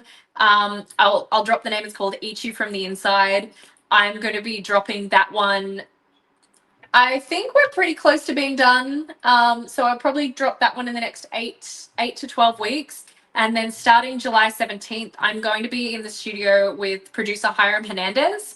He does Code Words, Pink Noise. He just did Sayerson, As I Lay Dying. He's amazing. I've been writing with him now for just over a year. And so we're going to go into the studio and do a 5-track EP. So that's all booked in and ready to go. And then that's going to be the new sound of Evil Walks. So, Nice. And there is one more track as well that I'm working on with Patrick Windsor and a few more. But they're just kind of coming out in the interim while I really focus on getting this EP done. And there will be videos for that. There'll be a full professional, like everything. These other ones are just to make sure everyone who's been so kind and following online and listening to me post Surrender 8 times a day, they get something new to listen to.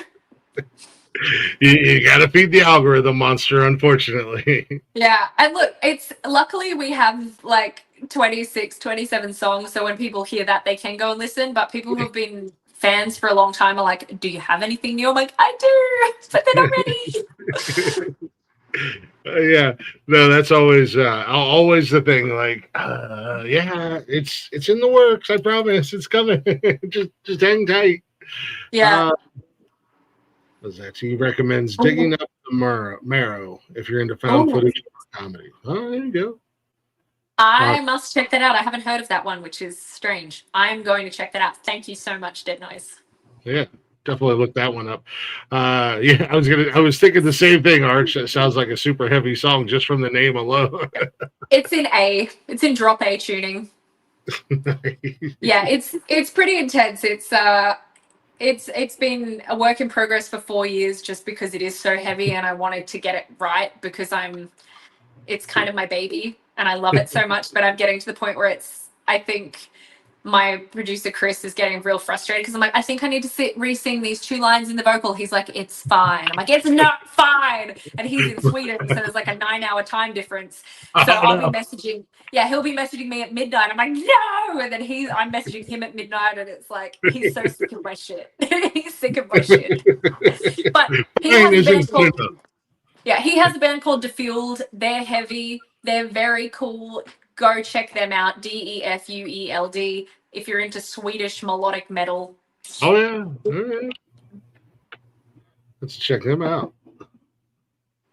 I'm into, when it comes to music, it's just, if something grabs my ear, I'm ADHD with everything in life, especially music. I'm all over the place. So it's like, if something just grabs my ear, I find a lot of artists. I'm just doom scrolling on Instagram and, it's like, ooh, what was that? Now I have to go back and try to find that sound or that voice. And then I jump in and find their catalog and listen to some of their music. And then I try to shoot my shot. Hey, you want to come on my silly little podcast? I love that. And I'm so glad that you contacted me because this is great. Hiram's amazing. I'm still pinching myself that he wants to work with me. So I'm very excited. And I just locked it in last week and I'm going to vlog everything and I'm probably going to do a YouTube vlog to be longer and then on TikTok because again the whole AI thing, like even I've been accused of being AI sometimes with the videos I post, which is really frustrating. So there'll be a lot of behind the scenes wherever possible so you guys can check out what's going on even before the music is released. Yeah. And that's really cool too that you guys, artists do that behind the scenes, little studio shots or even the live footage or whatever it is. Anytime you can kind of pull that curtain back, and speaking as a fan, that's really cool because you almost feel like, oh, I'm a part of it. I get to like this is really cool. I can see the inner workings, kind of like when they pull the curtain back from The Wizard. coil so heavy you had to switch string variants, I'm sure. We actually in the recording we use a 7-string because Chris is real fancy like that. Mhm. I've tried to kind of test the song out live, but none of the guys play 7 strings. So I think we're still going to have to finagle how we do that. But yeah, we already have 3 different guitars for our set because we have 3 different tunings. I'm usually in, I like the first part is standard, then we do a drop D section, and then there's the section that we all call the C section because it's all in C, C standard or C sharp. So they have 3 different guitars for the set. Nice. Might have to be 4 now. Yeah. You do sound like a bit of a pain. No. I mean, look, if they want to use a pedal and they want to drop it down like that, I actually have no problem with that. I used I had to do that on the Crooked Teeth tour because we just couldn't fly with 2 guitars, and Yeah. it was fine. A bit confusing when you're trying to play like without it plugged in, but when you have it, I have a Line 6, and it's great. I really liked it. It's helpful as well if you want to like stay in standard and then go down. Like, I'm a fan. There you go. You gotta do it. You know, it's your music. You want it to sound a certain type of way, and that's all that matters. You know? If it was up to me, I'd be like, no, we're all tuning down. But I know that that's really hard to keep a flow of a set. So I'm like, okay, whatever. I don't care how you play it. I don't care how you do it. I don't want to know. It just has to sound like the recording. Do whatever you like to get there. If you want to play everything in standard and you figured out how to do that in like all these, that's totally fine by me. I am not a diva like that. As long as it sounds like this, I don't care how you got there. Yeah, right. Just get there. That's all that matters at the end of the day. Yeah. Yeah, just get there. I'm not gonna be a princess about it. I'm just really happy that you're on stage with me and very grateful for your time. So yeah. So Archangel said, "Yep, I have a friend who uses that for gigs as well." Hey, you know, sometimes they're great. Yeah, sometimes you just got to do it. You know, like you said, as long as you get the sounds you're looking for, and it's easier, especially when you're touring and you're traveling. You know, it's not always you can't always bring 4 different guitars or No. basses. And the flying dates, like I have the XL Stomp, and it's like this big, and I threw it in my backpack, and that was my carry-on. And there was some venues I had an amp, and then some I didn't, and we just DI'd. And like I know that that's not like authentic, but like it worked, and I was still playing guitar, so it's fine. And also like if they want to pay the excess baggage fee, that's on them. Yeah, that's up to them. So I gotta ask you, where did you get the name for Evil Walks? So that was a funny story. I am a huge AC/DC fan. Mm-hmm. And when I was originally trying to name Evil Walks, I was kind of looking at all these different band names, and the manager I had at the time was like, what you should do is you should get a list of all of the songs of all of the bands that you like and go through and see if there's any words from these songs that pop out. And one of them, even though it's a Brian Johnson song, I love Brian. I am more of a Bond girl, but one song I really love is Evil Walks. And it's kind of about like this evil woman who has like, it's that whole like 70s, 80s trope of the evil woman who ruins your life. And at that point in time, I was playing the character for Evil Walks that it was meant to be like female AC/DC. So I was kind of looking for a character to step into, because obviously the person that is on stage and presenting is different to the person that's at home or hanging out. So I was like, that's a really cool character. That's like playing off that stereotype. And then my manager's like, but you're not really evil. Like, you're a really cool person. I was like, am I? But he's like, oh, what about like love? I was like, yeah, like love, or like, oh, love backwards, like Evol, or short for evolution, Evil Walks. Oh my God, that would be sick. So AC/DC and my manager reminding me I'm a good person. I just want to be evil so bad. I just want to be evil, but I can't. Thank you so much for coming in. What's up, Mo Dog? How you doing, brother? Yeah. I like the name, but I like how you did it with the love backwards, and I wasn't sure if there was a reason behind that or anything like that. But I like that. That's cool. It's like Thank you. you're not. I like the manager. You're not evil. Stop it. Yeah. Yeah, I'm like evil, like I'm playing Baldur's Gate right now, and like I'm literally like such lawful good. It's embarrassing. I'm like, I can't even be evil in a video game. Like, I feel bad for the characters. I'm like, no, I can't do that. I'll go and save your puppy, even though it'll take another 7 hours. Sometimes it's fun to be evil, though. Oh, I just feel bad for the characters that aren't real. Yeah. Sometimes it's fun. It's all right to dance around on there. Coolest name and cool backstory. Yeah. Yeah. Thank you. Yes. And no. Both. Both. So my band's name is Evil Walks. It is a solo project, but it's also a band at the same time. That's EVOL, like love backwards. Walks goes for a walk. And then I have a solo project that I just worked on under my name, Leah Martin Brown. It's more of like a pop rock thing, and you can find that online as well. And we have both the band and Leah tagged in everything on social media. So you guys, if you're following us, you can find her, or like she said, Evil Walks or Leah Martin Brown. It's really easy to find, I promise. It was very easy. I'm everywhere. Yeah, it was very easy to find and tag you and everything. Thank you. That is the goal. That is one of like Musician 101. Are you easy to find? Yeah, exactly. Would you like to eventually lock down Evil Walks and have permanent members for not only the studio but obviously like touring and whatnot? 100%. Like my drummer is permanent. The only thing that stops him from being fully permanent is he decided to pick up and move to Seattle. So he comes down whenever he can. And I always call him first because, like, to me, it's our band. But if he's not available, I do have another drummer named Zach Morris that I call up that I've also been working with for 8 years or so. Wow. And then I just, as mentioned, Aiden Thorne and Chris Borrell, or Crispy Borrell, I think is his nickname. They are now permanent members. They're working in it. We've got writing sessions set up. And then our other guitarist, Patrick, I just always use him. I'd love him to be permanent, but he is a little too busy. So I'm still looking for that second guitarist, or even a bass player, and then Aiden could play guitar because Aiden's a sick guitarist. So just looking for the right person. It has to be the right vibes, you know.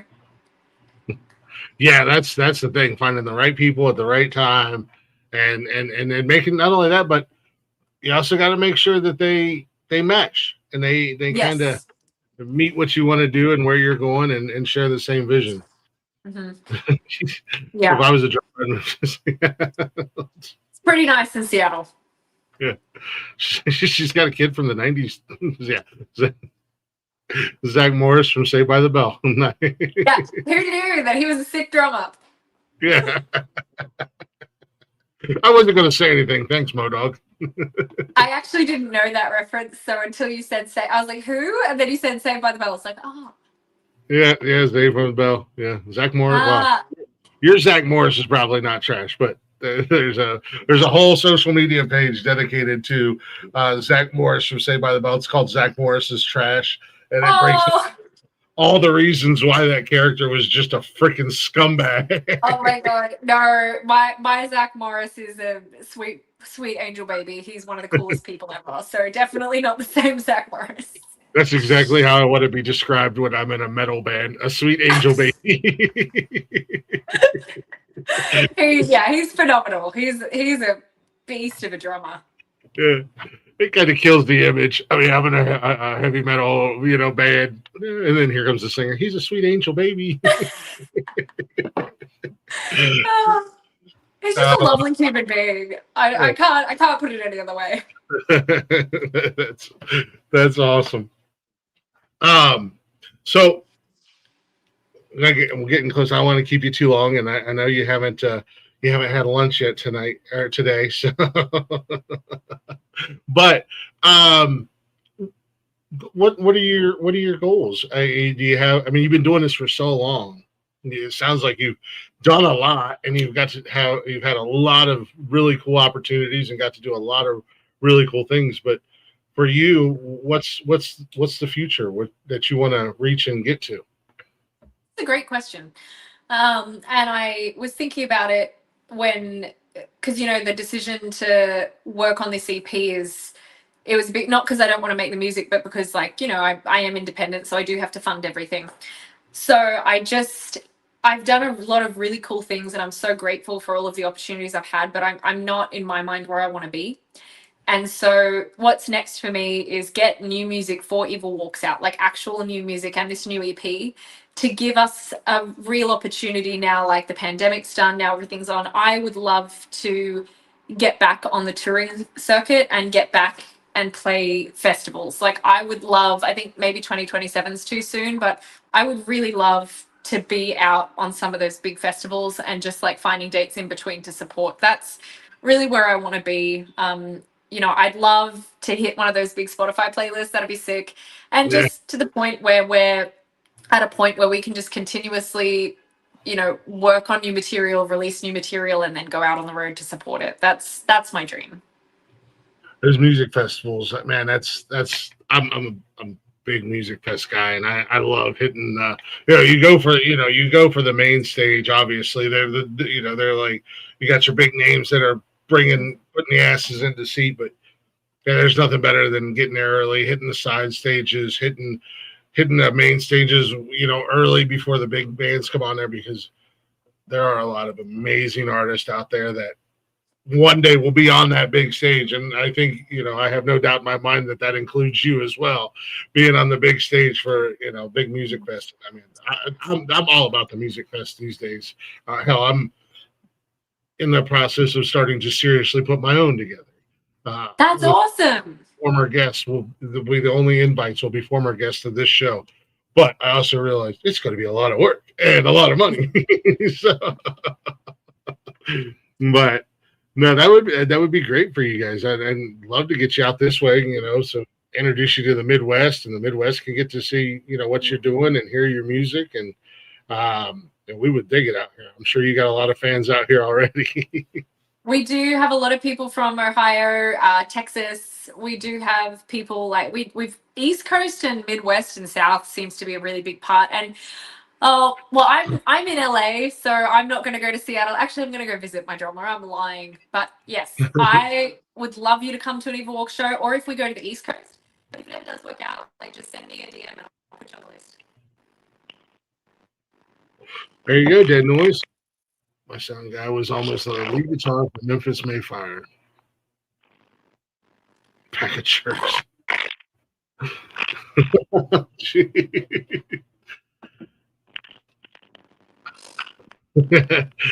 Have a good one, Mo Dog. Appreciate it, brother.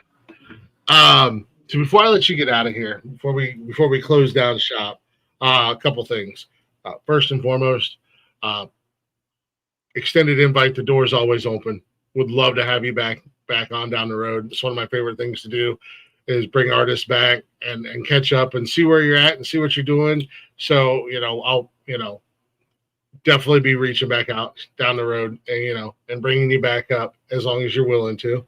I lost my train of thought. Where was I going with that? Oh, there's where I was going with that. Sorry, squirrel. Don't be a stranger. If there's anything we can do to help promote music, share music, anything at all, if you get back out doing shows, feel free to hit us up. That's what we're here for. That's what this show is for. It's all about you guys, the artists, and promoting you guys.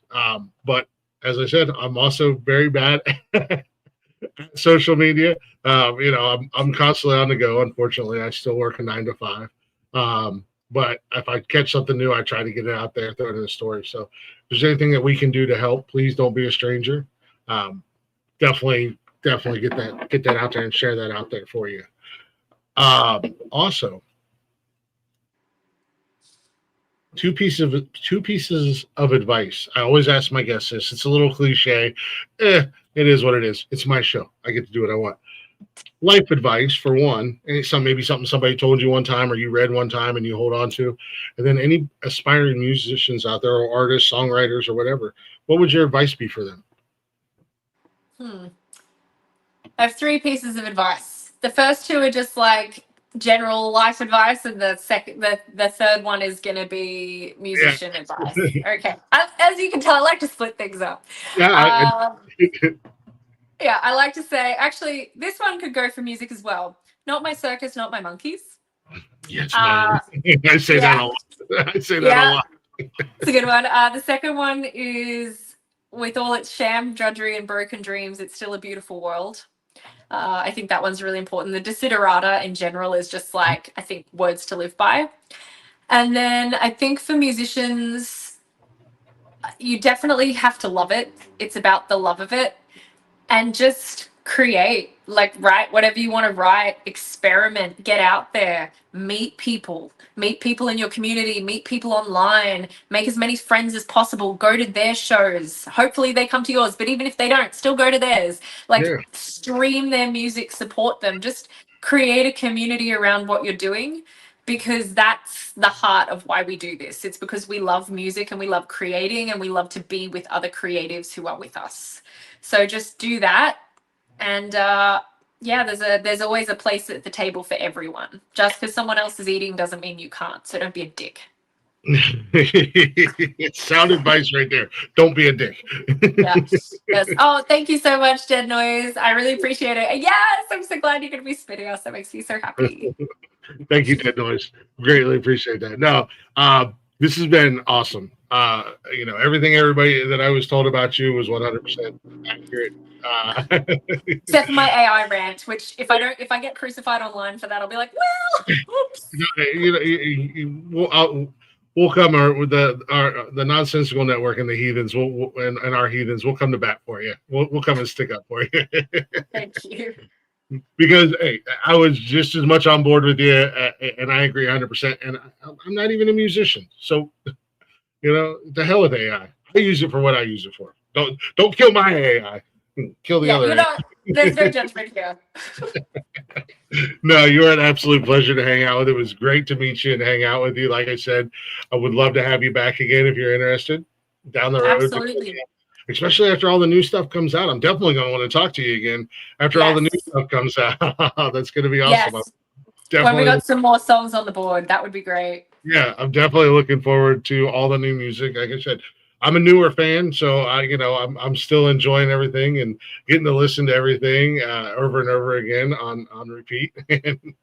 So it's definitely a nice addition to the playlist. I was going to say something I totally forgot. Oh, I got to do my closing rant. You're welcome to hang out, or you can drop down and I'll do my rant, and I'm going to get out of here because we're going to wrap the show up with Surrender. Yeah. Yeah, My fave. that's what I got there. So yeah. So thank you guys for watching, and thank you guys for hanging out. Make sure you all go check out Leah, Evol Walks, or Leah Martin Brown on social media. She's super easy to find, not hard. And if you're having a hard time and you're following us, I made it even easier for you because I've literally tagged her in everything. So thank you so much for having me. It's been out of a blast. Yeah, go stream the hell out of her music, give her a follow, and when she gets back on the road, you might get to see her in a town near you. So crossing fingers. Yeah.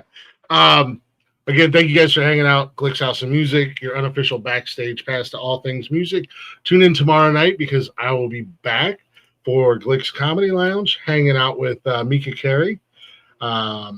She's a great comedian. I'm looking forward to chatting with her and getting to know a little bit more about her. And then Wally is back Thursday, I believe, with Speedway Stories. Morgan is back, I think. I don't know what's going on in Wally's world. They'll be talking something motorsports. And then we got a long hiatus. There's no show Saturdays. We are out of town. I don't know if Wally's doing anything Friday, so you won't see us back again until next week. So appreciate y'all watching. Appreciate y'all following us. bio.link/nonsensical network. All them links are there. Leah, again, thank you very much. It was awesome meeting you. Awesome hanging out with you. And can't wait to see what comes out in the future. I'm really looking forward to the new songs. I want to hear the new one. the 4-year work in progress. I can't wait to hear it. It's hopefully it gets there. And we're gonna get the flock out of here because much like you, I'm also going to go stuff my face and enjoy a little surrender. We've been talking Thank about you. it. So now you guys get to hear it. Thank you again, Leah. Appreciate it. Thank you. It's been a pleasure. Yeah.